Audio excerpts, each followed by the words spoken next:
السلام علیکم۔ اس آفت کو اپنی طرف آتا دیکھ کر لمحہ بھر کے لیے میری آنکھیں پھیل گئیں۔ میں جانتا تھا کہ ہانڈی اگر میرے سر سے ٹکرا گئی تو میرا کیا حشر ہو سکتا تھا۔ تب ہی پل کے پل میں نے باصورت جھکائی دی۔ ہانڈی زن کی آواز کے ساتھ میرے سر کے اوپر سے گزر گئی اور تہہ خانے کی دیوار سے ٹکرا کر ٹوٹ گئی اور سیلن زدہ فرش پر بکھر گئی تو اس میں سے لاتعداد بچھو اور سانپ ادھر ادھر رینگتے ہوئے نظر آنے لگے۔ ائی شاباشے، ایک ہی نئی پسوڑی پہ گئی، نہ سوئے تھوں چھیتی، جو جی چیخ کر بولا۔ وہ بھی اس عجیب و غریب اور اچانک نازل ہونے والی مصیبت پر بری طرح بوکھلا گیا تھا۔ پہلی ہانڈی کی ضرب کھانے کے بعد وہ سنبھل کر دوبارہ زینے کی طرف بھاگا۔ پرویز جو ذرا دیر پہلے جیداری کی اعلیٰ مثال پیش کر رہا تھا، ان ہانڈیوں کی یلغار نے اسے بالکل ہی بوکھلا کر رکھ دیا تھا۔ تشدد بھلا کر وہ بھی زینے کی طرف لپکا۔ ہانڈی کی ضرب وہ بھی سہ چکا تھا۔ ادھر چھت سے کسی اسیبی چمگادڑ کی طرح الٹا لٹکا ٹنڈا منڈا وہ گرانڈیل کسائی ہنوز اپنے حلق سے شیطانی کہے مارے جا رہا تھا۔ ناچار میں نے بھی راہ دیکھ کر زینے کی طرف دوڑ لگائی۔ جوجی اور پرویز اوپر پہنچ چکے تھے۔ مجھے بھی انہوں نے فوراً اوپر کھینچ لیا۔ اس کے بعد تہہ خانے کا تختہ برابر کر دیا۔ یہاں بھی شور مچا ہوا تھا۔ بچھو اور سنبولیے ادھر ادھر رینگتے پھر رہے تھے۔ زبیر اور کبیر اماں اور چنبیلی کو سنبھالے ہوئے اسی طرف آ گئے تھے۔ یہ لوگ بھی اس آفت کے نازل ہونے پر بری طرح ہراساں اور پریشان تھے۔ میں چونکہ ہانڈیوں کی شوبداگری پہلے بھی دیکھ چکا تھا اور ساتھ ہی دل میں بھی تہیہ کر رکھا تھا کہ اگلی بار ایسا ہوا تو میں اس پراسرار راز سے پردہ اٹھا کر رہوں گا۔ میں نے جلدی سے جوجی کی طرف دیکھ کر کہا، خود کو سنبھالو، یہ ان کالی لہر والوں ہی کی ایک خطرناک شوبداگری ہے۔ کسی محفوظ کمرے میں جا کر فوراً آگ اور دھوئیں کی دھونی کا بندوبست کرو۔ ان کے ساتھی اندر بھی گھسے چلے آئے ہوں گے یا پھر حملہ کر کے بھاگ گئے ہوں گے۔ یہ خود کو ظاہر نہیں ہونے دیتے۔ انہیں تلاش کرو، میں باہر جا کر دیکھتا ہوں۔ پھر میں ان کا جواب سنے بغیر دروازے کی طرف دوڑا۔ کھڑکیاں شیشے ٹوٹے ہوئے تھے۔ صحن سے مزید 2 ہانڈیاں اڑتی ہوئی اندر گریں۔ میں ان سے بچتا ہوا دروازے کے قریب آیا اور لپک کر دروازہ کھول کر باہر آ گیا۔ گلی سنسان تھی۔ رات کا درمیانی پہر تھا۔ اکا دکا ہی اسٹریٹ لیمپس روشن تھے۔ باقی گھروں پر گہرا سکوت طاری تھا۔ میری عقابی نظریں تیزی سے گردش کر رہی تھیں اور مجھے تاریکی میں کافی حد تک صاف دکھائی دے رہا تھا۔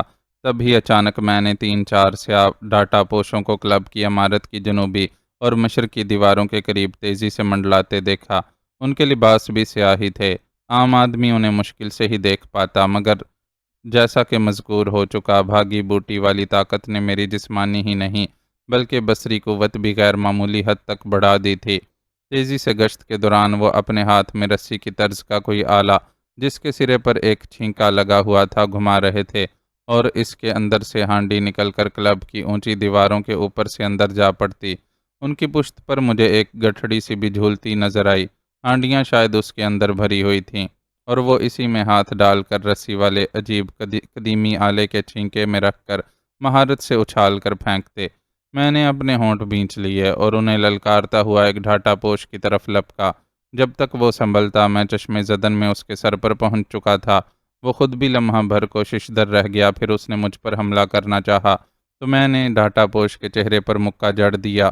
اس کے حلق سے اغ کی آواز خارج ہوئی اور وہ کئی قدم پیچھے لڑکھڑا کر گرا اور وہیں ڈھیر ہو گیا۔ بھاگی بوٹی کی طاقت کے سبب میری پہلی کوشش یہی ہوتی کہ ایک تو اپنے جوش پر قابو پائے رکھوں اور دوسرا ضرب شدید نہ ہو، مگر جوش خیز تلے ضرب زوردار پڑ گئی تھی۔ وہ وہیں ڈھیر ہو گیا تھا۔ ابھی میں اس کی جانب متوجہ ہی ہونا چاہتا تھا کہ اچانک مجھے رات کے سناٹے میں عقب سے متعدد قدموں کے دوڑنے کی آواز سنائی دی۔ میں یکدم پلٹا۔ اس کے دونوں ڈھاٹا پوش ساتھی وہی رسی میں بندھا چھینکا لہراتے میری جانب دوڑے آ رہے تھے۔ ابھی وہ مجھ سے تھوڑے ہی فاصلے پر تھے۔ میں ان کا استقبال کرنے کے لیے مخصوص فائٹنگ کے انداز میں اپنی دونوں ٹانگیں پھیلا کر کھڑا ہو گیا۔ اچانک ہی کلب کی عمارت سے کوئی ہیولہ تیزی سے نمودار ہوا اور پھر جیسے میں نے اسے کسی کھلونے کی طرح فضا میں پرواز کرتے دیکھا، مگر نہیں، وہ پرواز نہ تھی بلکہ تائی کوانڈو کے انداز کا ایک مخصوص ہلا تھا۔ مارشل آرٹ کی قسم کا یہ ٹیکٹیکل انداز بیک وقت 2 مد مقابل پر بھاری پڑتا ہے۔ وہی ہوا۔ میری طرف دوڑتے آتے ایک ڈھاٹا پوش کے چہرے پر اس ہیولے کی ٹانگ کی ضرب پڑی اور دوسرے ڈھاٹا پوش کی گردن پر اس کی دوسری ٹانگ کا وار۔ نتیجے میں وہ دونوں ہی زمین پر آ رہے اور وہ حیولا بھی۔ تب تک وہ قریب آ چکے تھے۔ تائیکوانڈو کا وار کرنے والا وہ حیولا استاد جوجی کا تھا۔ حیرت انگیز طور پر جوجی کے سنبھالا لیتے ہی وہ دونوں ڈھاٹا پوش بھی اٹھ کھڑے ہوئے۔ البتہ جوجی کے اس حملے سے ایک تو ان کی میری طرف بڑھتی ہوئی جارحانہ کارروائی کو بریک لگ گئے، دوسرا ان کے ہاتھوں میں سے وہ عجیب سا قدیمی آلہ بھی چھوٹ کر دور جا پڑا، لیکن ان کی پشت پر بندھی ہوئی گٹھڑی بدستور ٹکی رہی تھی۔ دونوں نے پھرتی کے ساتھ گٹھڑی اتاری اور اس سے پہلے کہ اسے کھول کر ساری ہانڈیاں ہم پر پھینک مارتے، جوجی اور میں اس بار بیک وقت حرکت میں آئے اور ان دونوں پر جا پڑے۔ ہم انہیں رگیدتے ہوئے سڑک پر گرے۔ جوجی کی گرفت میں آیا ہوا تو بلا کا پھرتیلا ثابت ہوا اور وہ چشم زدن میں اس کی گرفت سے نکل کر تاریکی میں غائب ہو گیا، جبکہ میری گرفت میں آئے ہوئے ڈھاٹا پوش نے بھی یہی حرکت کرنی چاہی، مگر اب میرے شکنجے سے اس کا بچ نکلنا محال ہی رہا۔ ذرا ہی دیر میں وہ ہانپنے لگا۔ جوجی نے اپنے شکار کے تعاقب میں جانا چاہا، مگر میں نے اسے آواز دے کر روک لیا۔ میں اپنے شکار کو پل بھر میں ہی بے حس و حرکت کر کے کندھے پر اٹھا کر کلب کی عمارت کی طرف بڑھا۔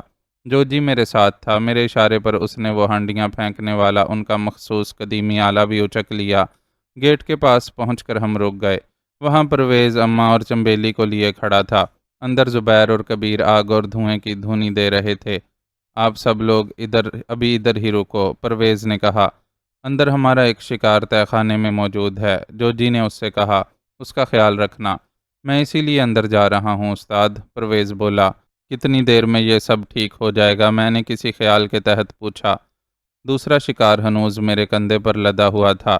گھنٹہ ڈیڑھ تو لگ ہی جائے گا، پرویز جواب میں بولا۔ ہنڈیاں پھوٹنے کے باعث اندر سنپولیے اور بچھو ہی بچھو پھیل گئے ہیں۔ اسے اندر تہہ خانے میں پہنچا سکتے ہو؟ میں نے پوچھا۔ میرا اشارہ اپنے کندھے پر جھولتے ہوئے شکار کی طرف تھا۔ پرویز نے گردن موڑ کر غور سے دیکھا، پھر پوچھا، یہ کون ہے؟ ہنڈیاں پھینکنے والوں کا ایک ساتھی، میرے بجائے جوجی نے اسے بتایا، پھر بولا، ایک بات کا اور خیال رکھنا، اندر سارے کمروں اور کونے کھدروں تک کی اچھی طرح تلاشی لے لینا۔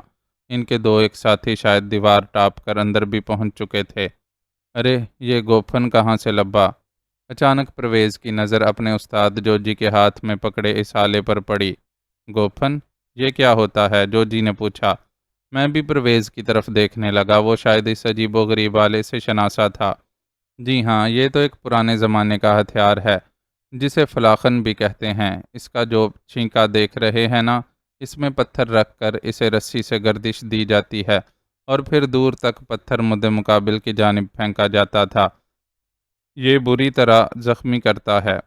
اے شاباشے، تجھے کیسے پتا چلا اس کے بارے میں؟ جوجی نے قدرے حیرت سے پوچھا۔ سندر بن کے جنگلات میں ایک دن میں اپنے چاچا نواب دین کے ساتھ شکار پر گیا تھا۔ وہاں ایک قبیلے سے ہمارا ٹکراؤ ہوا تھا۔ اس وقت میں بمشکل 14-15 سال کا تھا۔ وہیں چاچا نواب دین کی شکاری پارٹی اور ایک وحشی قبیلے والوں سے مڈبھیڑ ہوئی تھی۔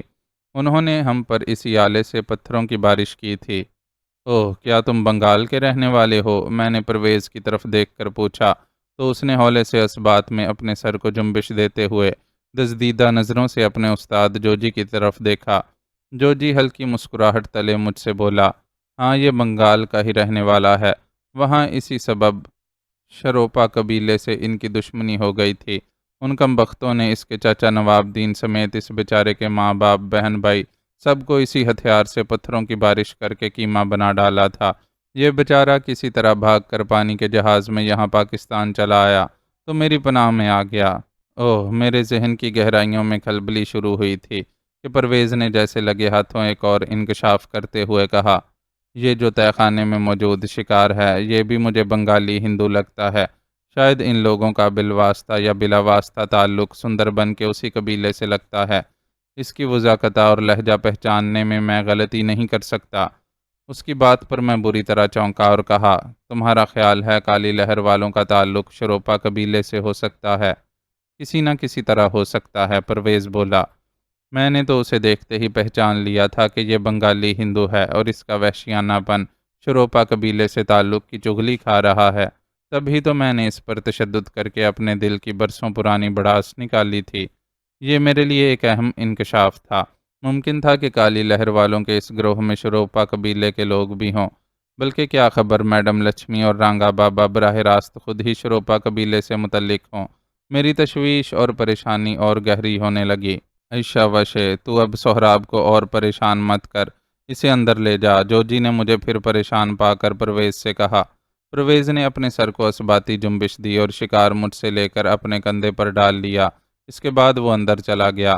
گوپھن بھی اسے دے دی تھی۔ مجھے سخت پریشانی لاحق ہونے لگی۔ میں اپنا کوئی عمل مکمل ہی نہیں کر پا رہا تھا۔ فوزیہ، رحیلہ اور جگنو سمیت ان تینوں کی تلاش کے سلسلے میں میری ساری کاوشیں اور تگ و تاز بری طرح ناکامی سے دوچار ہو رہی تھیں۔ کالی لہر والے اس قدر صورت سے میری راہ میں روڑے اٹکانے لگے تھے کہ میں ڈھنگ سے کوئی سمت ہی تلاش نہیں کر پا رہا تھا۔ مجھ پر تشویش، پریشانی اور ناکامی سے جلاہٹ سی طاری ہونے لگی۔ عائشہ وشے، تو کن سوچوں میں پڑ گیا یار؟ مجھے غور سے تکتے ہوئے جوجی نے کہا۔ مجھے کچھ نہیں یار جوجی، جو راستہ مل رہا ہے مصیبت ہی کی طرف نظر آتا ہے۔ ابھی تک جگنو کا پتہ لگ سکا ہے اور نہ ہی فوزیہ اور رحیلہ کے بارے میں کچھ کر سکا ہوں۔ اس حرام زادے گرانڈیل کسائی نے بڑی مشکلوں سے منہ کھولا تھا کہ یہ ہانڈیوں کی بارش ہو گئی اور یہ معاملہ ادھورا رہ گیا۔ سمجھ نہیں آتا کہ کالی لہر والے اس قدر صورت کے ساتھ کیسے ہر بات کا پتہ چلا لیتے ہیں۔ کبھی کبھی تو مجھے لگتا ہے کہ یہ کمبخت گروہ واقعی جادو ٹونا جانتا ہے۔ عائشہ وشے، اتنا بوجھ دل پر مت لے، سب ٹھیک ہو جائے گا، جوجی نے مجھ سے اظہار تشفی کہا۔ میں کہہ ہی رہا تھا کہ ان سب کو چھوڑ اور سیدھا کالی حویلی پر جا کر دعویٰ بولتے ہیں۔ کبیر، پرویز اور زبیر میرے گروپ کے خطرناک فائٹر ہیں، پھر تو اور میں بھی ہیں۔ جا کر ان دونوں، کیا نام بتایا تھا سسوروں کا؟ ہاں، میڈم لچھمی اور رانگا بابا کی گردن دبوچ کر سب کے بارے میں اگلوا لیتے ہیں۔ یہی تو مشکل ہے کہ مجھے کالی حویلی والے ان کے اہم ٹھکانے کا علم نہیں ہے، میں نے جھلا کر کہا۔ تو پھر ان کے مارکیٹ چوک والے ٹھکانے کا تو تجھے اچھی طرح علم ہے نا، وہیں چلتے ہیں۔ وہاں حملہ کرنے کا کوئی فائدہ نہ ہوگا، میں نے مایوسی سے کہا۔ کیوں؟ اس لیے کہ وہاں ان کا کوئی ایسا اہم کارندہ نہیں جن کے پاس میرے سوالوں کا جواب ہو۔ تو پھر یہ دو شکار جو ہاتھ آئے ہیں، ان کے بارے میں کیا خیال ہے؟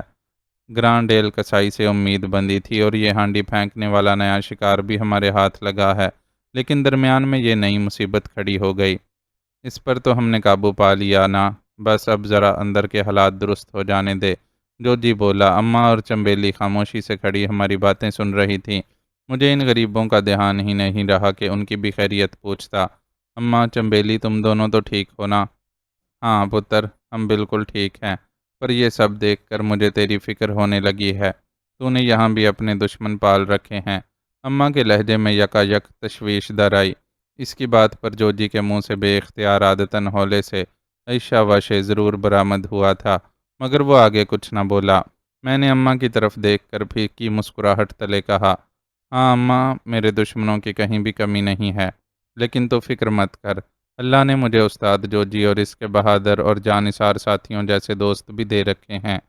پھر میں نے چنبیلی کی طرف دیکھا، وہ بھی بیچاری اپنی بجائے میری طرف سے فکر مند نظر آ رہی تھی۔ وہ بولی، تو ان سے صلح کیوں نہیں کر لیتا؟ دفع کر ان لوگوں کو، کسی دوسرے شہر چلا جا، لعنت بھیج ان سب پر۔ میں اس کی معصومانہ بات پر بے تاثر انداز میں مسکرا کر رہ گیا۔ اب میں اسے کیا جواب دیتا؟ جوجی کی طرف دیکھ کر بولا، کیا یہ 2 گھنٹے ادھر ہی گزارنے ہیں؟ نہیں، ایک دوست کے گھر چلتے ہیں۔ جوجی نے ابھی اتنا ہی کہا تھا کہ پرویز اندر سے برآمد ہوا اور بولا، اندر آ جاؤ، ایک حصہ صاف ستھرا کر دیا گیا ہے۔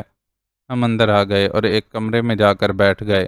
پرویز نے میرے پوچھنے پر بتایا کہ تہہ خانے والا قیدی بے ہوش ہو چکا ہے، مگر فکر کرنے کی ضرورت نہیں، وہ مرے گا نہیں، سخت جان ہے۔ دوسرے شکار کو بھی وہیں ڈال دیا گیا تھا۔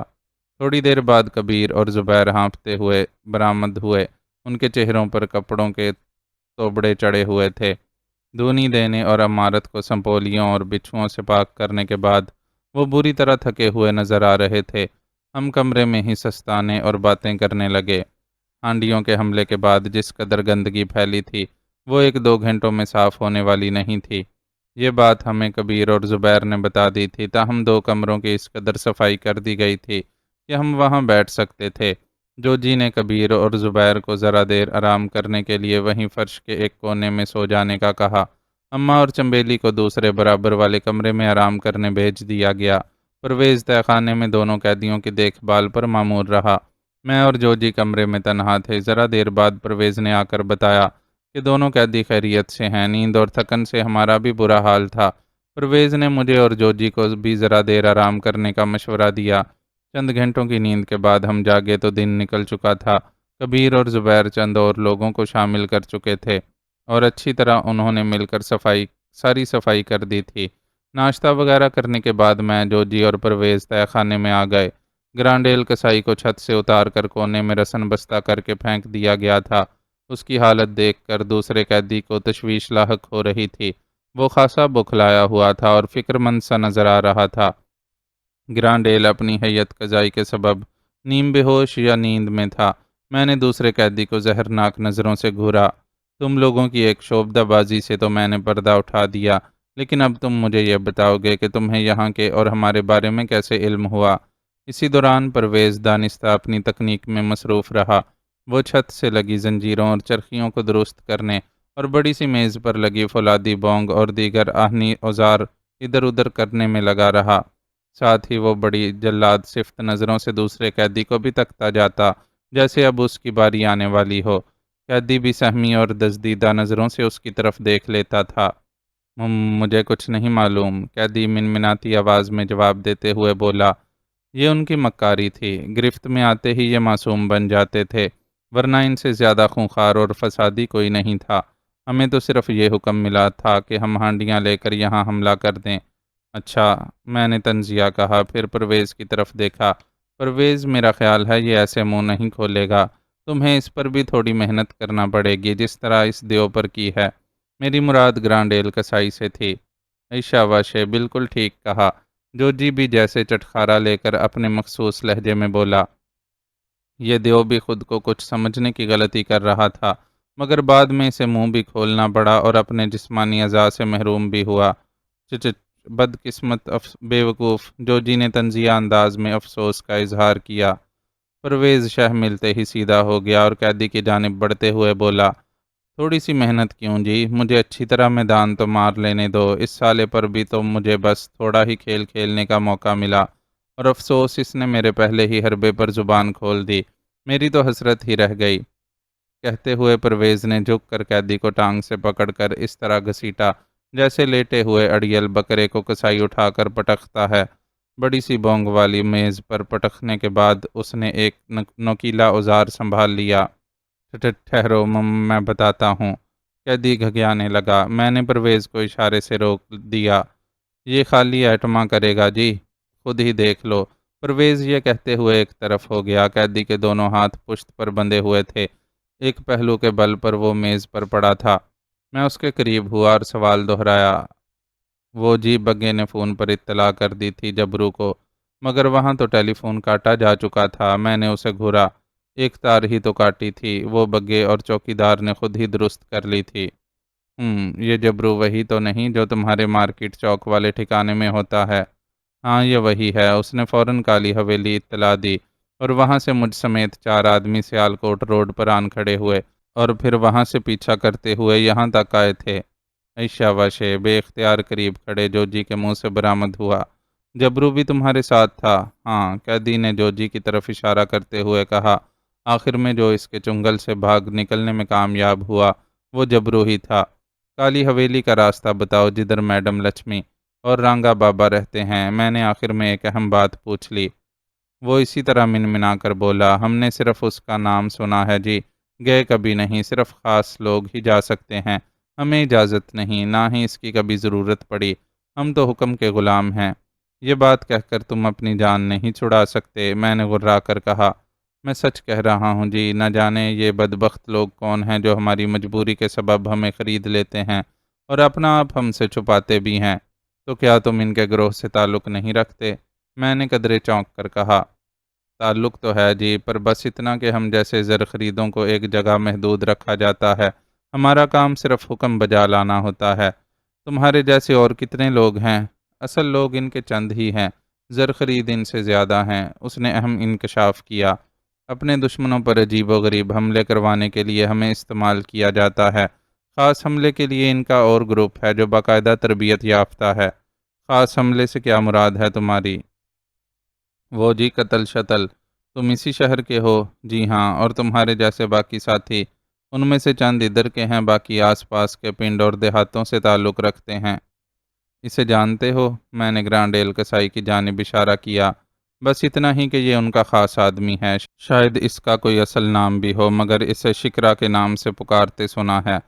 بہت جلاد صفت، شفاق اور سنگ دل آدمی ہے، اس سے تو جبرو جیسا ظالم بھی ڈرتا ہے۔ تمہارا اپنا نام کیا ہے؟ شعیب عرفیت چھبا ہے جی۔ کہاں کے رہنے والے ہو؟ ادھر سیالکوٹ میں ہی، منڈی روڈ کے ایک گودام کے کونے میں رہتا تھا، ٹرکوں میں بار برداری کا کام کرتا تھا۔ غریب ہوں، گاؤں میں ایک بوڑھی ماں، دو جوان بہنیں ہیں، ان کے لیے کمانے کی کوشش کر رہا تھا مگر پوری نہیں پڑتی تھی۔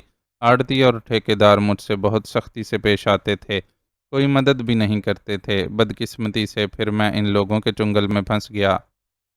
میں نے ہونٹ بھینچ لیے اور اگلا سوال کیا، تمہیں ہمارے ساتھی جگنو کے بارے میں کچھ علم ہے؟ جگنو؟ یہ کون ہے؟ قیدی الجھ کر بولا۔ میں نے یہ سوال کرتے ہوئے بھانپتی ہوئی نظروں سے اس کے چہرے کو دیکھا، وہ جھوٹ نہیں بول رہا تھا۔ پھر میں نے ایک گہری ہنکاری خارج کر کے پرویز کی طرف دیکھا، وہ ایک دم مستعد ہو گیا۔ اب اس کو کونے میں ڈال دو اور اس گرانڈ ایل کسائی شکرے کو ہوش میں لاؤ۔ پرویز نے چند منٹوں میں یہ کام نمٹا دیا۔ کالی لہر والے بہت مکار اور چالاک تھے۔ گروہ کے صرف چند لوگ ایسے تھے جو اصل لوگ تھے، باقی انہوں نے مقامی طور پر دیگر لوگوں کو صرف غلامانہ حیثیت سے خرید رکھا تھا، مگر انہیں اپنے کالے مقاصد اور اہم ٹھکانوں سے دور ہی رکھا گیا تھا۔ میرے قیاس سے کالی لہر کے خاص گماشتوں میں میڈم لچمی، رانگا بابا، بزنس مین سیٹھ راجہ تیمور، جبرو اور یہ گرانڈ ایل کسائی شکرا شامل تھے۔ بگا بھی کوئی زرخرید غلام ہی تھا۔ ممکن تھا بعد میں جو غلام ان کے لیے زیادہ قربانیاں دیتا وہ اسے اپنے قریب کر لیتے۔ بگا اور اس جیسے چند اور شاید انہی لوگوں میں سے ہوں۔ گرانڈ ایل کسائی یعنی شکرا ہوش میں آ چکا تھا، اس کی حالت ہنوز ناگفتہ تھی، وہ فرش پر پڑا تھا۔ ہاں شکرا، اب کیسے ہو تم؟ میں نے زہریلے لہجے میں اس بار اسے اس کے نام سے پکارا تو غصے اور تندی کی لہر اس کے چہرے پر لمحے بھر کو حیرت میں بدلی، پھر وہی اول الذکر تاثرات سے اس کا بدحیت چہرہ اور مسخ نظر آنے لگا۔ اس نے ایک قیدی کو دیکھ لیا تھا۔ تمہارے ساتھیوں کا حملہ ناکام ہو چکا ہے، جس پر تم شیطانی کہے لگا رہے تھے۔ اب کیا کہتے ہو؟ زبان کھولو گے یا پھر گنتی 1 سے شروع کی جائے؟ میں نے اس کی دروں بروں کیفیات سے حز اٹھاتے ہوئے پوچھا۔ وہ خونی نظروں سے مجھے گھورنے لگا، پھر اسی لہجے میں گھرا کر بولا، تم لوگ نہیں جانتے کہ تم نے کن سے ٹکر لی ہے۔ یہ لوگ تم سب کو جلا کر بھسم۔ میں نے اس کی بات کاٹ دی اور پرویز کی طرف متوجہ ہو کر بولا، اسے شاید تھوڑی مہلت مل گئی تھی، اس لیے یہ دوبارہ اینٹنے لگا ہے، ذرا اس کی طبیعت درست کرو۔ ابھی لو جی، میں تو خود بے چین ہوں۔ پرویز نے مستدی اور چمکتی آنکھوں سے شکرا کو گھور کر دیکھا اور گھوڑا سیڑھی درست کرنے لگا۔ شکرا پرویز کو غضبناک نظروں سے گھور رہا تھا، شاید پہلی بار اس کا پالا اپنے جیسے کسائی سے پڑا تھا۔ پرویز بہت مضبوط جسم اور اسی طرح کا ڈیل ڈول رکھنے والا آدمی تھا، فائٹنگ کی مہارت اپنی جگہ، لیکن مجھے اب تک یہ نہیں سمجھ آ سکا تھا کہ استاد جوجی نے اسے تشدد کی ٹریننگ کیوں دے رکھی تھی، یا پھر پرویز کی فطرت ہی ایسی تھی۔ جلاد صفت انسانوں کے بارے میں میرا اب تک تو یہی تجربہ رہا تھا کہ وہ فطرتاً ایسے ہی ہوتے ہیں۔ پرویز کا یہ روپ دیکھنے کے بعد میرے دل میں یہ خواہش ابھری تھی کہ کبھی اس بارے میں پوچھوں گا ضرور، تاہم سچی بات یہی تھی کہ اب تک خود مجھے بھی استاد جوجی کے ماضی کے بارے میں کچھ پتہ نہ تھا۔ میں اسے بس ایک عام سا ماسٹر ہی سمجھا کرتا تھا، جس نے اپنا ذاتی فائٹنگ کلب بنا رکھا تھا اور جہاں وہ نوجوان لڑکوں کو جوڈو کراٹے اور دیگر لڑائی بھڑائی کی تربیت دیا کرتا تھا۔ پرویز نے شکرا کو دوبارہ تخت مشق بنانے کی تیاری مکمل کر لی اور اس کی جانب بڑھا تو وہ چلا کر بولا، مجھے ہاتھ مت لگاؤ، دور ہو جاؤ۔ مگر پرویز تو میرا حکم سننے کے بعد جیسے بہرا ہو گیا تھا، اس نے اسے ٹانگ سے پکڑ لیا۔ ٹھہر جاؤ، شاید اسے عقل آ رہی ہے۔ میں نے اسے روک دیا۔ پرویز سیدھا کھڑا ہو گیا۔ بولو جگنو کہاں ہے؟ میں نے شکرا کو گھور کر پوچھا۔ مگر یاد رکھنا، اب میں تمہاری کوئی بکواس برداشت نہیں کروں گا اور نہ ہی اسے اپنے مشغلے سے روکوں گا، سمجھے تم؟ میں نے غرا کر آخر میں اسے تہدید کی۔ پرویز بھی اسے بھوکی نظروں سے گھور رہا تھا، یہ شاید اس کی تربیت کا حصہ تھا۔ جب تم ایسے خطرناک لوگوں سے لڑائی مول لو گے تو اپنے پیاروں کو بھی تو تمہیں کھونا ہی پڑے گا۔ وہ سنگ دلی سے بولا اور میرا دل دھک سے رہ گیا۔ کیا مطلب ہے تمہارا؟ جلدی بتاؤ۔ جگنو کہاں ہے؟ میں دھڑکتے دل کے ساتھ حلق کے بل چلا کر بولا۔ اس کا بھی وہی حشر کیا گیا ہے جیسا کہ اس کے دونوں ساتھیوں راڑا اور نزاکت کا کیا گیا تھا۔ بالآخر اس نے ایک دل دہلا دینے والا انکشاف کیا اور مجھے یوں لگا جیسے میری آنکھوں کے سامنے اندھیرا چھانے لگا ہو، دماغ جیسے کالی آندھیوں کی زد میں آ گیا ہو۔ میرا جی چاہا کہ اس سنگ دل کا منہ کھول کر اس کے حلق تک لمبے پھل والا چھرا اتار دوں۔ کیا تو تمہارے ہاتھوں اس کا قتل ہوا؟ بمشکل میں نے لڑکھڑاتے لہجے میں پوچھا۔ مجھے یہی حکم ملا تھا، وہ بولا۔ اشا وشے مان ہی استاد جوجی کے منہ سے برآمد ہوا اور مجھے جگنو کے متعلق ایسی غمناک خبر پر اس کا اشا وشے کہنا بہت ناگوار گزرا، مگر دوسرے لمحے جوجی آگے بولا۔ یہ جھوٹ بول رہا ہے۔ جوجی کی اس بات نے جیسے مجھے یکدم مسرت سے دوچار کر دیا۔ بسا اوقات اچانک کسی غمزدہ خبر کے فوراً بعد اس کی نفی خواہ بغیر کسی تصدیق کے ہی ہو، دکھ کے اندھیاروں میں مسرت کی جوت ضرور جگاتی ہے۔ کیا مطلب ہے تمہارا؟ میں نے جوجی کی طرف دیکھا تو اسے میں نے بڑے غور اور گہری نظروں سے شکرا کا چہرہ تکتے بلکہ جیسے پڑھتے ہوئے پایا۔ ہاں میں صحیح کہہ رہا ہوں، جوجی اسی استحکام سے بولا جیسا پہلے اس نے کہا تھا۔ اگر جگنو کا بھی یہی حشر ہوا ہوتا تو یقیناً اس کی لاش بھی راڑا اور نزاکت کے ساتھ پڑی ہوتی۔ اللہ کرے ایسا ہی ہو، بے اختیار میرے منہ سے نکلا۔ پر یار اسے بھلا اتنا بڑا اور خطرناک جھوٹ بولنے کی کیا ضرورت تھی؟ خطرناک جھوٹ؟ استاد جوجی اسرار بھرے لہجے میں مسکرا کر بولا۔ اس کی تیکھی اور کٹیلی نظریں ہنوز شکرا کے چہرے پر گڑی ہوئی تھیں اور میں نے بھی غیر ارادی طور پر ان کی سید میں شکرے کے بدحیت چہرے کو دیکھا۔ اس کے چہرے سے تو نہیں، البتہ اس مردود جلاد کی وحشت بری آنکھوں سے مجھے الجھن اور پریشانی کے آثار واضح ہوتے محسوس ضرور ہوئے۔ گویا اپنی چوری پکڑے جانے پر وہ ایک دم فکر مند سا نظر آنے لگا تھا اور میری طرف دیکھنے لگا۔ میں ابھی تک تمہارا مطلب نہیں سمجھا ہوں، میں نے جوجی سے الجھن امیز انداز میں کہا۔ یہ جس قدر ظالم اور بے رحم ہے، اس سے زیادہ مکار اور چالاک بھی ہے، جوجی بولا۔ اس نے دانستہ ایسا بول کر تمہیں تیش دلانے اور فوراً انتقام پر اکسانا چاہا ہے تاکہ تم اسے اس آگ تلے فوراً ہلاک کر ڈالو۔ واہ استاد جی، مان گئے۔ مان پرویز بھی چہک کر بولا۔ میرا اپنا خیال بھی یہی تھا، یہ مجھ سے بچنا چاہتا ہے اور اب موت میں پناہ ڈھونڈ رہا ہے۔ مجھے بھی تسلی ہوئی اور میں نے شکرا کو گھورا۔ تم پھر بکواس کرنے لگے۔ دیکھو جگنو کے بارے میں سچ بتا دو، ورنہ ہم سے اسی طرح موت کی بھیک مانگتے رہو گے، لیکن ہم تمہاری زندگی موت سے بدتر کر دیں گے۔ میری زندگی کی کیا ضمانت ہوگی؟ بالآخر شکرے نے کہا اور میرے اندر ادھوری اور امید و بیم بھری مسرتوں کو جیسے لمبی زندگی مل گئی۔ اس کا یوں کہنا ظاہر کرتا تھا کہ جگنو زندہ تھا اور اس نے ابھی تھوڑی دیر پہلے جگنو سے متعلق جو بکواس کی تھی وہ جھوٹ ہی تھا۔ حیرت کی بات تھی کہ جوجی نے اس کا جھوٹ پکڑ لیا تھا جبکہ میرا بھی تجربہ کم نہ تھا، مگر میں بھی بانپ نہیں سکا۔ آج پہلی بار مجھے احساس ہوا کہ جوجی نہیں بلکہ واقعی استاد جوجی ہے، اگرچہ اس کا انداز ہمیشہ من موجی ہی رہا تھا۔ تمہاری زندگی کی ضمانت فقط اتنی ہی ہوگی کہ تمہیں فوری اور بلا تشدد موت کے حوالے کر دیا جائے گا۔ میں نے اس کی طرف گھور کر زہرناک اور شفاف لہجے میں کہا۔ میں نے دیکھا میری بات پر اس کا بدحیت سا چہرہ ایک دم کھل اٹھا۔ اپنی موت کا اسے یقین تو پہلے ہی ہو چلا تھا، مگر موت سے بدتر زندگی اسے بہرحال قبول نہ تھی۔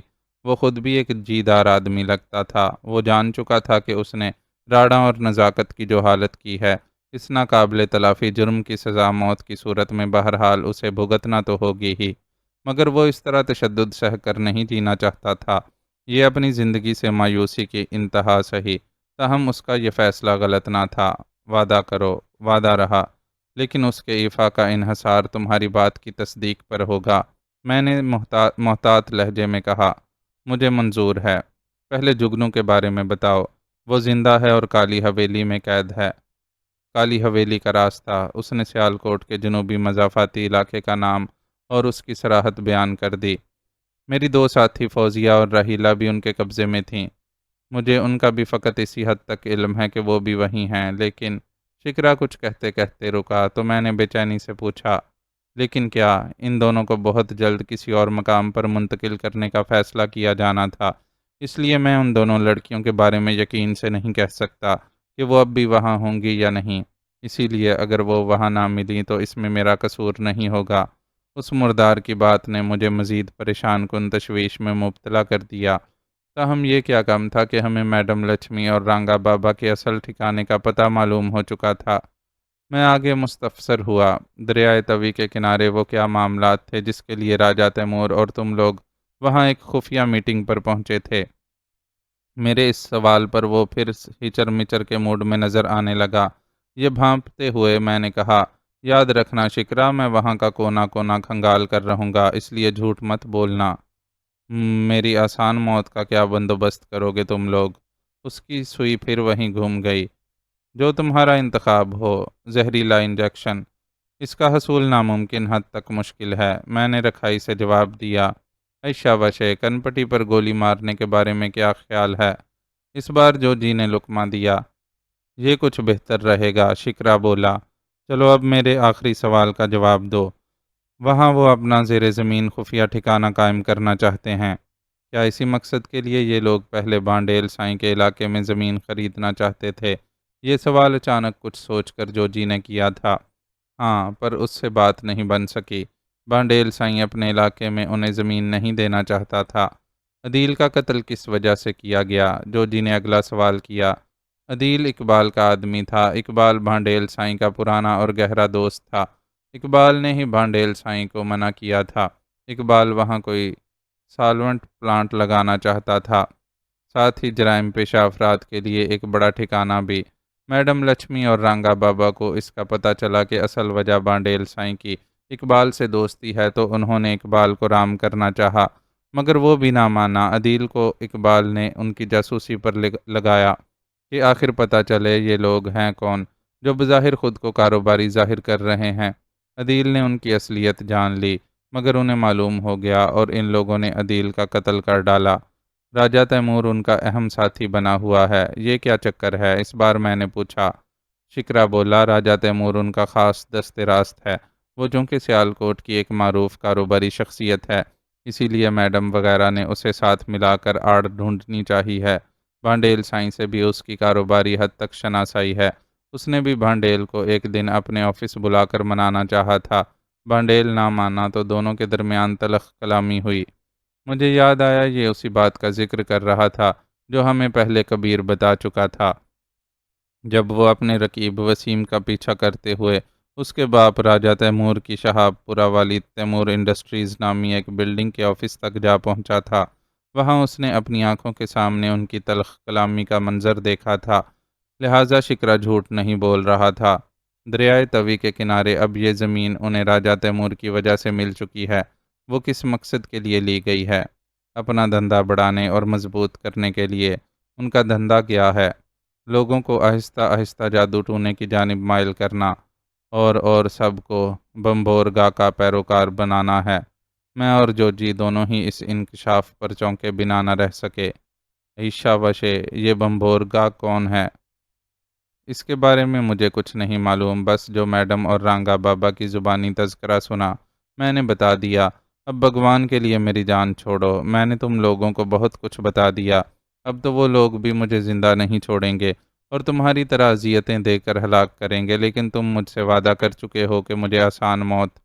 ہم اپنے وعدے پر قائم ہیں، لیکن ابھی تمہیں اس کے لیے تھوڑا انتظار کرنا ہوگا، میں نے کھنڈی ہوئی سنجیدگی سے کہا، اور پھر پرویز کی ہدایت کی کہ وہ اس کا خیال رکھے اور جب تک اس کی باتوں کی مکمل طور پر تصدیق نہیں ہو جاتی اس پر مزید کوئی تشدد نہ کرے وغیرہ۔ پھر ہم کمرے میں آ گئے۔ میڈم لچھمی اور رانگا بابا کے ٹھکانے کالی حویلی کا علم ہوتے ہی مجھ سے اب بیٹھا نہیں جا رہا تھا۔ میں نے اسی وقت وہاں روانگی کا پختہ ارادہ کر لیا تھا، لیکن اس سے پہلے میں گھر کا ایک چکر ضرور لگانے کا ارادہ رکھتا تھا۔ وہاں سدرا رحیم بابا اور جنت بی بی تھے۔ یہ سب لوگ یقیناً میرے لیے پریشان ہو رہے ہوں گے۔ فوزیہ اور رحیلہ کے لیے بھی وہ فکر مند ہو سکتے تھے۔ نیز شگفتہ خاتون اور اس کی بیٹی نگہت سے بھی مجھے ملنا تھا، اگرچہ یہ ابھی ضروری نہ تھا، تاہم وہاں جانے کے بعد ہی ان دونوں ماں بیٹی سے ملنے کا سوچا جا سکتا تھا۔ نگہت سے تو میرا دل خراب ہو چکا تھا، البتہ اس کی ماں شگفتہ خاتون میرے لیے بہت مخلص عورت تھیں، وہ مجھے بیٹا کہتی تھی۔ اقبال ختم ہو چکا تھا، مگر سجاد بیگ کی صورت میں اس کی گھناؤنی باقیات موجود تھیں۔ دیکھنا یہ تھا کہ اب ان ماں بیٹی کے کیا حالات تھے، اور نگہت کو عقل آئی تھی یا پھر اس کا دل بھی میری طرح اپنی ماں سے بھی خراب ہو چکا تھا؟ میرے لیے آخر اس ذکر معاملات ثانوی تھے۔ سب سے پہلے میں فوزیہ، رحیلہ اور جگنو کو کالی لہر والوں کے خطرناک چنگل سے رہائی دلانا چاہتا تھا۔ استاد جوجی اور میں نے وہیں بیٹھ کر ایک منصوبہ بنا لیا۔ کبیر اور زبیر کو ہمارے ساتھ ہونا تھا۔ یہ سب طے ہو جانے کے بعد جوجی نے آخر میں مجھے مشورہ دینے کے انداز میں کہا، میرا تو خیال تھا کہ جگنو کے اغوا کے بارے میں اس کے دوست دلاور شاہ کو تمہیں آگاہ کر دینا چاہیے تھا۔ ممکن ہے وہ ابھی نہیں، میں نے اس کی بات کاٹ دی۔ یوں بھی وہ شہر سے باہر ہے۔ کبیر اور زبیر پوری تیاری کر چکے تھے۔ جوجی نے ان کا بغور جائزہ لیا۔ ان دونوں کی پیٹھ پر ایڈونچر کٹس تھیں۔ ان دونوں کی تیاری کا مطلب جوجی اور میری تیاری بھی تھی۔ ہم عمارت سے باہر آ گئے۔ سپہر ہو چلی تھی۔ ہلکی ٹھنڈ سے اندازہ ہوتا تھا کہ آج رات سردی کڑاکے کی پڑنے والی تھی۔ ہم سب چست اور گرم لباس میں ملبوس تھے۔ ہم سب شیراڈ کار میں سوار ہو کر روانہ ہو گئے۔ اسٹیئرنگ جوجی نے سنبھالا ہوا تھا۔ میں اس کے برابر والی سیٹ پر تھا، جبکہ کبیر اور زبیر عقبی نشست پر موجود تھے۔ سب سے پہلے میرا ارادہ گھر جانے کا تھا۔ وہاں سدرا وغیرہ کا حال جاننا از حد ضروری تھا۔ اس کے بعد ہی میں یک طرفہ ذہن کے ساتھ اگلی مہم پر اپنی توجہ مرکوز رکھ سکتا تھا، جس میں کافی حد تک مجھے کامیابی کی راہ دکھائی دیتی تھی۔ گھر پہنچا تو رحیم بابا نے ہی دروازہ کھولا اور مجھے دیکھتے ہی وہ بے اختیار مجھ سے لپٹ گئے، بلکہ ان کی آنکھیں بھی بھیگ گئیں۔ اتنے سے عرصے میں میرا ان سے محبت اور ان کا مجھ سے شفقت بھرا تعلق قائم ہو چکا تھا، اگرچہ اصل وجہ سدرا ہی تھی، کیونکہ وہ جانتا تھا کہ میں سدرا کے لیے کیا حیثیت رکھتا تھا۔ سہراب پتر، تو کدھر چلا گیا تھا؟ شکر ہے میرے ربا، انہوں نے بے اختیار دعائیہ انداز میں اپنے ہاتھ آسمان کی جانب اٹھائے۔ اندر سب خیریت ہے نا؟ سدرا بی بی کیسی ہیں؟ اور انکل محمود؟ میں نے کہا، آ جاؤ، اندر تو آؤ، وہ ایک دم بولا۔ پھر کار میں بیٹھے میرے ساتھیوں پر اس کی نظر پڑی۔ پتر، یہ تیرے یار بیلی ہیں تو انہیں بھی اندر؟ نہیں، یہ باہر ہی رکیں گے، میں ذرا دیر کے لیے آیا ہوں، کہتے ہوئے میں اندر آ گیا۔ ارے دیکھو سدرا بی بی، جنت کہاں ہو، دیکھو کون آیا ہے۔ رحیم بابا میری آمد پر بہت خوش تھے۔ انکل محمود تو کہیں باہر گئے ہوئے تھے، جیسا کہ مذکور ہو چکا۔ سدرا اپنی والدہ اور انکل مشتاق کی وفات کے بعد اپنا سارا کاروبار سمیٹ کر سیالکوٹ آ چکی تھی۔ یہاں انکل محمود ہی اس کے کاروبار کو دوبارہ جمانے کے لیے سدرا کے ساتھ کوشاں تھے۔ سدرا اور جنت دوڑتی ہوئی مجھ سے ملنے آ پہنچی۔ بیچاری جنت بی بی نے تو میری بلائیں لینا شروع کر دیں۔ سدرا کا چہرہ جو کسی مسلے ہوئے پھول کی طرح کملایا ہوا لگتا تھا، مجھے دیکھ کر وہ ایک دم کھل اٹھا۔ سہراب، تو تم؟ یا اللہ، تیرا شکر ہے، تم ٹھیک ہو نا؟ یوں اچانک کہاں چلے گئے تھے؟ انکل محمود نے تو تمہاری اچانک گمشدگی کی پولیس میں رپورٹ بھی کروا دی تھی۔ اس وقت بھی وہ پولیس ہیڈ کوارٹر گئے ہوئے ہیں، سدرا ایک ہی سانس میں کہتی چلی گئی۔ لیکن وہ فوزیہ اور راحیلہ کہاں ہیں؟ پرتے جذبات تلے اس کی آواز ہی نہیں بلکہ لہجہ بھی کپ کپا رہا تھا۔ میں بس تمہاری خیریت معلوم کرنے آیا تھا اور اپنا بتانے، میں نے جلدی سے کہا۔ اس وقت میں انہی کی تلاش میں جا رہا ہوں، ان کا پتہ معلوم ہو چکا ہے۔ کیا تم دوبارہ جا رہے ہو؟ سدرا کا کومل سا چہرہ دوبارہ کملا گیا۔ لیکن باقی تفصیل جلد آ کر بتاؤں گا، تم لوگ بس میری کامیابی کی دعا کرنا۔ وقت نہیں ہے میرے پاس، ابھی صرف اپنی خیریت دینے آیا تھا۔ اب ذرا یہ بتاؤ، وہ ان دونوں پڑوسی ماں بیٹی کا کیا حال ہے؟ جلدی بتاؤ ذرا۔ وہ شگفتہ خاتون تو کئی بار تمہارا پوچھنے یہاں آ چکی ہیں، سدرا بولی۔ وہ بیچاری بھی تمہاری اچانک گمشدگی پر بہت تشویش زدہ اور فکر مند تھیں، لیکن کیا؟ جلدی بتاؤ۔ اس بیچاری کو بھی ایک پریشانی لاحق ہو گئی ہے۔ کیسی پریشانی؟ اسے اپنی بیٹی، کیا نام تھا؟ ہاں، نگہت، اسی کا ذکر کیا تھا ایک دن اس نے۔ سدرا بولی، کیا ذکر کیا تھا؟ میری نظریں اس کے چہرے پر جمی رہیں۔ وہ شاید اپنی ماں کو چھوڑ کر کہیں چلی گئی ہے۔ کیا؟ میں اس انکشاف پر بری طرح چونک گیا، پھر بولا، اچھا ٹھیک ہے، انکل محمود آئیں تو میری خیر خیریت بتا دینا، میں چلتا ہوں، اور ذرا شگفتہ خاتون سے بھی مل لیتا ہوں۔ اپنا خیال رکھنا۔ تم بھی اپنا خیال رکھنا سہراب۔ سدرا کی ستارہ سی آنکھیں بھیگنے لگیں۔ میرے اس طرح آنے کی اسے جس قدر خوشی تھی، وہی دکھ اور تشویش میرے دوبارہ لوٹ جانے کا سن کر اسے ہونے لگا تھا۔ میں پلٹنے لگا تو رحیم بابا نے مجھے پکارا، پتر سہراب۔ میں رک گیا، مڑ کر ان کی طرف دیکھنے لگا۔ وہ کسی عورت کا بھی فون آیا تھا راجن پور سے؟ کہتے ہوئے اس نے اپنی بیوی جنت بی بی کی طرف دیکھا۔ کیا نام بتایا تھا تو نے اس کا؟ وہ جی نادو، نادو نام تھا جی اس کا۔ میں نے ہی اس کا فون اٹھایا تھا، جنت نے میری طرف دیکھ کر بتایا۔ میں نادو کے ذکر پر چونک سا گیا۔ کیا کہہ رہی تھی وہ؟ میں نے پوچھا۔ آپ کا پوچھ رہی تھی، میں نے اسے آپ کی گمشدگی کے بارے میں تو کچھ نہیں بتایا، یہ ضرور کہا کہ آپ بتائے بغیر کافی روز سے کہیں باہر گئے ہوئے ہیں۔ اور کچھ کہا؟ میرا مطلب ہے اپنے بارے میں کچھ بتایا ہو؟ کسی خیال کے تحت میں نے جنت سے پوچھا۔ باتوں اور لہجے سے کچھ پریشان اور غمگین تو لگی تھی، پر کچھ ایسا اپنے بارے میں اس نے بتایا تو نہیں۔ جنت نے جواب میں کہا، بختیار کے گھر پر فون نہیں تھا، اس کی کھاد والی دکان پر تھا۔ ممکن تھا کہ نادو نے وہیں سے یا پھر کسی اور جگہ سے فون کیا ہو۔ خدا جانے کیا بات ہو سکتی تھی، لیکن نادو میرے لیے کبھی اہم نہیں رہی تھی۔ آخری بار اس نے فون پر مجھے بتایا تھا کہ وہ اور بختیار شادی کرنے والے تھے۔ اس سبب میری اس سے فون پر ہی کچھ طنزیہ سی تلخ کلامی ہوئی تھی۔ وہ مجھے اپنی اور بختیار کی شادی میں شرکت کرنے کے لیے راجن پور آنے کا کہہ رہی تھی، مگر میں نے مصروفیات اور حالات کی مجبوری بتا کر انکار کر دیا تھا۔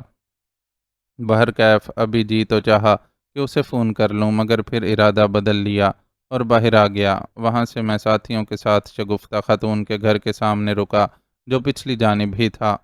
جو جی وغیرہ ہنوز کار میں ہی سوار رہے۔ میں دھڑکتے دل سے دروازے کی جانب بڑھا اور دستک دی۔ ذرا دیر بعد دروازہ کھلا اور سامنے شگفتہ خاتون کو دیکھا اور دیکھتا ہی چلا گیا۔ وہ اچھی خاصی صحت مند، زندہ دل اور صبر و حوصلے والی عورت مجھے آج جیسے برسوں کی بیمار نظر آنے لگی۔ اس عمر میں بھی اس کی رنگت کھلتی ہوئی اور ہلکی گلابی رہی تھی۔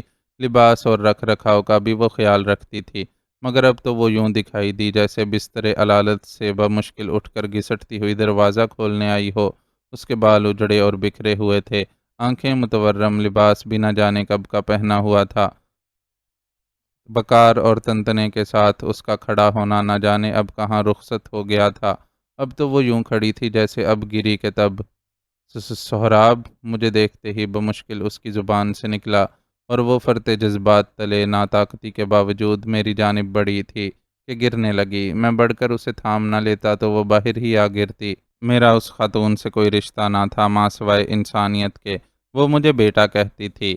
سنبھلیے، یہ آپ نے اپنی کیا حالت بنا رکھی ہے، اندر چلیں، میں نے اسے سنبھالا دیتے ہوئے کہا۔ بیٹا سہراب، تم کہاں چلے گئے تھے؟ شکر ہے سلامت ہو۔ اتنا کہتے ہوئے اس کی سانس بری طرح پھول گئی اور وہ کھانسنے لگی۔ میں اسے سہارا دیے اندر آیا۔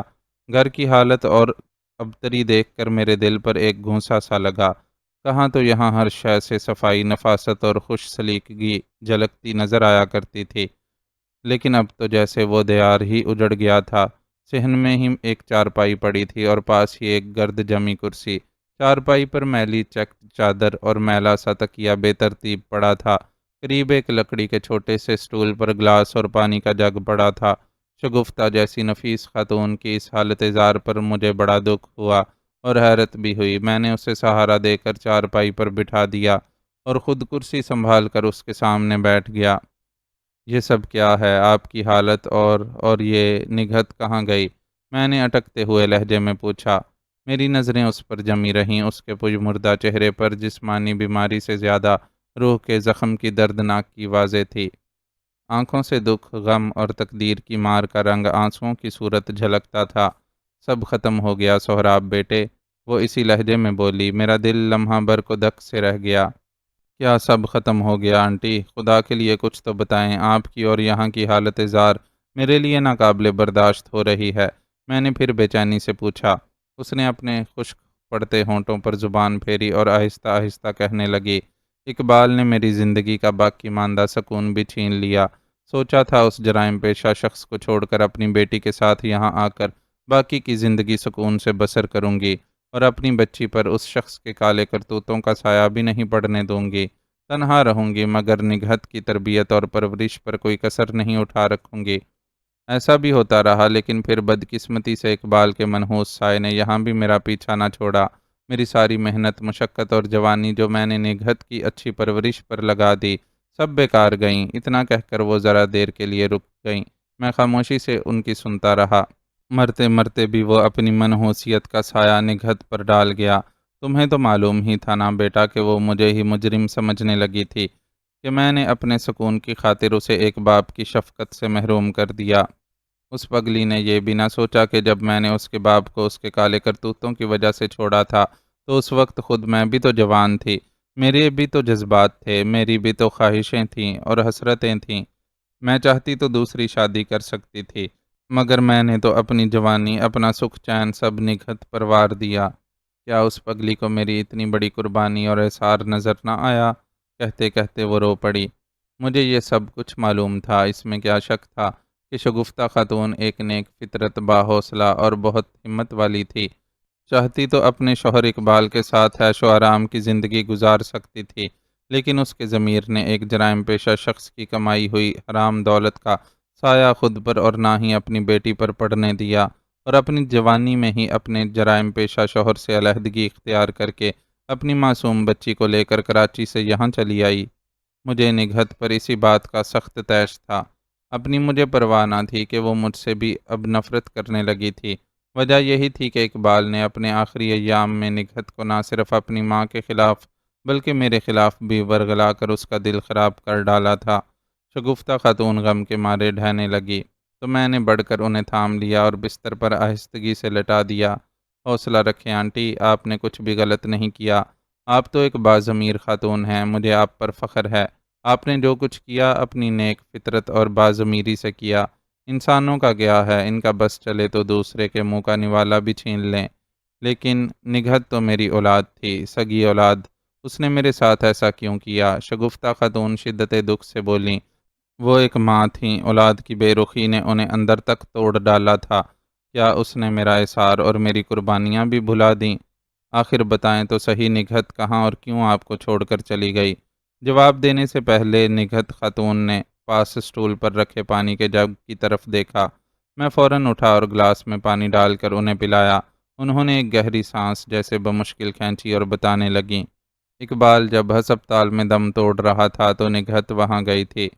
مجھے یاد تھا اس وقت اقبال کالی لہر والوں کی دشمنی کی بھینٹ چڑھ گیا تھا اور نگہت نے اطلاع پاتے ہی فوراً ہسپتال کا رخ کیا تھا۔ مجھ سے بھی اس نے کہا تھا کہ میں بھی چلوں۔ نہ جانے ابو کی زندگی بیماری کے بعد کتنی رہ گئی تھی، لیکن میں نے صاف انکار کر دیا تھا۔ نگہت خود ہی چلی گئی۔ وہاں اقبال نے مرتے مرتے بھی نگہت کا دل مجھ سے خراب کر ڈالا۔ وہ یہی چاہتا تھا کہ میں تنہا رہ جاؤں۔ وہی ہوا، اقبال کے مرنے کے بعد نگہت کا دل مجھ سے خراب ہو گیا۔ پتہ نہیں کیا بات تھی کہ وہ اپنے باپ سے زیادہ محبت کرنے لگی تھی، یا شاید اس کی وجہ یہی تھی کہ جسے زیادہ دور کرنے کی کوشش کرو وہ اتنا ہی قریب آتا ہے۔ یہاں مجھ سے کوئی غلطی ضرور ہو گئی تھی، یا پھر یہ تقدیر میں لکھا تھا۔ خیر وہ چلی گئی، میں اسے جا کر سمجھانے کی کوشش کرتا ہوں۔ میں نے کہا، لیکن اس وقت آپ میرے گھر چلیں، اس مکان کو تالا لگائیں۔ میں انہیں اب اس حالت میں یہاں نہیں رکھنا چاہتا تھا۔ شگفتہ خاتون نے انکار کیا، مگر میں نے ان کی ایک نہ مانی، انہیں باہر لایا اور کار میں سوار کرا دیا۔ جوجی وغیرہ یہ سب حیرت اور الجھن امیز نظروں سے دیکھ رہے تھے، مگر بولے کچھ نہیں۔ گھر کون سا دور تھا، چند قدموں کی دوری پر ہی تھا، مگر شگفتہ خاتون کی حالت ایسی نہ تھی کہ انہیں پیدل ہی اپنے گھر تک لے جاتا۔ کار سے اتار کر میں انہیں اندر لے آیا۔ سدرا اور جنت بی بی سے میں نے شگفتہ کا خیال رکھنے کا کہا اور پھر واپس مڑ گیا۔ عائشہ واشے، یہ کیا چکر تھا؟ روانگی کے وقت جوجی نے بے اختیار پوچھ لیا۔ میں نے کبیر سے اقبال چوک والے بنگلے کا پتہ بتا کر اسے وہیں چلنے کو کہا۔ اسٹیئرنگ اب اسی نے سنبھال لیا تھا۔ اس کے بعد میں جوجی کو دھیرے دھیرے مختصر لفظوں میں شگفتہ خاتون وغیرہ کے بارے میں بتاتا گیا۔ عائشہ واشے، یار سہراب، ساری بات سننے کے بعد جوجی متاثر کن لہجے میں مجھ سے بولا، میں تو سمجھتا تھا کہ تجھے بس لڑنا بھڑنا ہی آتا ہے، مگر یار تو دل کا بھی جنگ باز اور سہراب ہے۔ کسی مجبور اور بے بس انسان کے کام آنا بھی تو جنگ بازی ہے۔ مجھے فخر ہے تیری دوستی پر۔ یار جوجی، میرا اس میں کوئی رول نہیں، بس اللہ توفیق بخشتا ہے اور مجھ سے یہ سب ہو جاتا ہے۔ میں نے کہا، عائشہ وشے، اللہ بھی تو بندے کی باضمیری اور اسے کسی قابل دیکھ کر ہی ایسی توفیق بخشتا ہے نا یار۔ بنگلہ آ گیا ہے جی، کبیر نے کہا۔ گاڑی گیٹ کے سامنے روک دو، میں نے گمبھیر لہجے میں کہا۔ میرا اندر اس وقت نگہت کی ٹھیک ٹھاک کلاس لینے کے لیے بری طرح سلگ رہا تھا۔ کبیر نے کار گیٹ کے سامنے روک دی۔ سب کو میں کار میں ہی موجود رہنے کا کہہ کر خود نیچے اتر آیا اور سیدھا گیٹ پر جا کر کال بیل پر انگلی رکھ دی۔ ذرا دیر بعد بغلی دروازہ کھلا اور اندر سے مقبول برآمد ہوا۔ مجھے دیکھ کر وہ چونکا، پھر اس کے چہرے پر ناگواری کے آثار نمودار ہو گئے۔ میں نگہت سے ملنے آیا ہوں، وہ اندر موجود ہے؟ میں نے کھنڈی ہوئی سنجیدگی سے پوچھا۔ اس نے ایک نگاہ مجھ پر ڈالی، اس کے بعد کار سواروں پر ڈالی، پھر اکھڑے ہوئے لہجے میں بولا، اب اس سے کیا لینے آئے ہو؟ تم سے مطلب، میں نے خشک لہجے میں کہا۔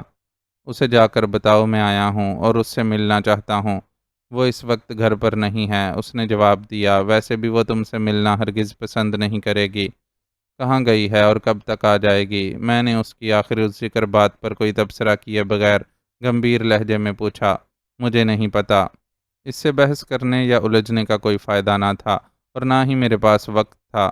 یہ ادھار کسی اور دن پر چڑھانے کی غرض سے میں پلٹ گیا اور واپس کار میں آ کر بیٹھ گیا۔ چلو، میں نے کہا۔ کار روانہ ہو گئی۔ تھوڑی دیر بعد کلاک ٹاور والے چوراہے سے گھوم کر ہم نالا ڈیک جانے والی سڑک پر آ گئے۔ کچھ وقت اس پر سفر کرنے کے بعد راستہ بدل کر ایک گنجان آبادی کے اندر سے ہوتے ہوئے ہم ظفروال روڈ پر تھے۔ یہاں سے درمیانی مضافاتی راستہ دریائے توی کے ساتھ نہیں تو اس کے مقابل ضرور تھا۔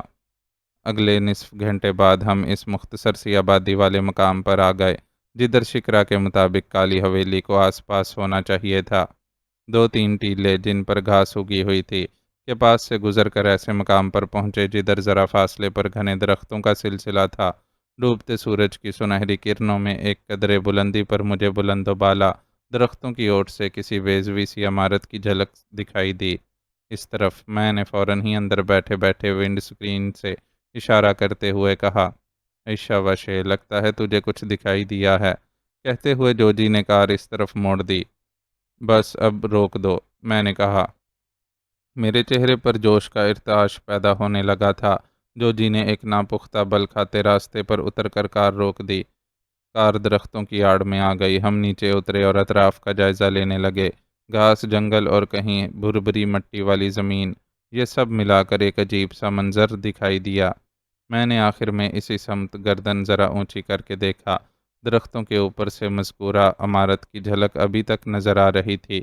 یہاں دائیں بائیں لمبی گھاس تھی جہاں سے گزر کر میں نے عمارت کے قریب جانے کا ارادہ کیا۔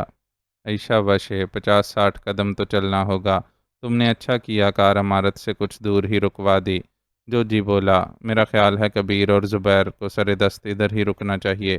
کہتے ہوئے میں نے جوجی کی طرف دیکھا۔ وہ ان سے بولا، تم دونوں یہاں محتاط رہو، اطراف سے بے خبر مت رہنا، ہمیں دیر ہونے لگے تو سمجھ جانا معاملہ گڑبڑ ہے، پھر اپنی ثواب دید پر تم نے کوئی قدم اٹھانا ہے۔ بالکل ٹھیک استاد جی، رب رکھا، اللہ خیر کرے گا، زبیر بولا۔ کبیر نے بھی اس بات میں اپنا سر ہلا دیا۔ کبیر نے اپنی کٹ اتار کر جوجی کو دینا چاہی مگر اس نے انکار کر دیا اور اپنی پھولی ہوئی گرم جیکٹ کو تھپ تھپا کر بولا، اس میں سب کچھ موجود ہے۔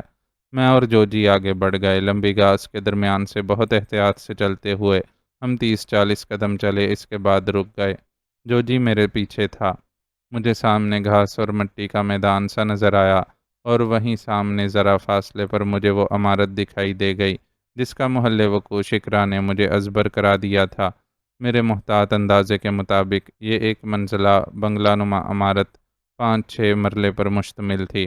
نقشہ عام سا تھا، البتہ اطراف و اکناف میں درخت اور گھاس کی وجہ سے یہ علاقہ نیم جنگلی دکھائی دیتا تھا۔ مین گیٹ اور احاطے میں فولادی باڑ تھی۔ اندر گیراج نظر آتا تھا، تاہم ایک جیپ اور کار احاطے میں ہی 2 مختلف سمتوں میں کھڑی دکھائی دیں۔ ایک لمبا تڑنگا چوکیدار ٹائپ شخص شاٹ گن سنبھالے ادھر ادھر مٹر گشت کرتا دکھائی دیا۔ بنگلے کی بناوٹ قدیم اور جدید کا حسین امتزاج نظر آتی تھی۔ لگتا ایسا تھا کہ یہ بنگلہ پلاٹ مختص کروانے کے بعد ہی اس پر نئی کنسٹرکشن کروائی گئی تھی۔ عقب میں باغیچہ بھی نظر آیا۔ عمارت پر خاموشی چھائی ہوئی تھی۔ چند سیکنڈوں میں یہ سارا جائزہ لینے کے بعد میں نے فضا اور آسمان کا جائزہ لیا۔ سپہر شام میں ڈھلنے لگی تھی۔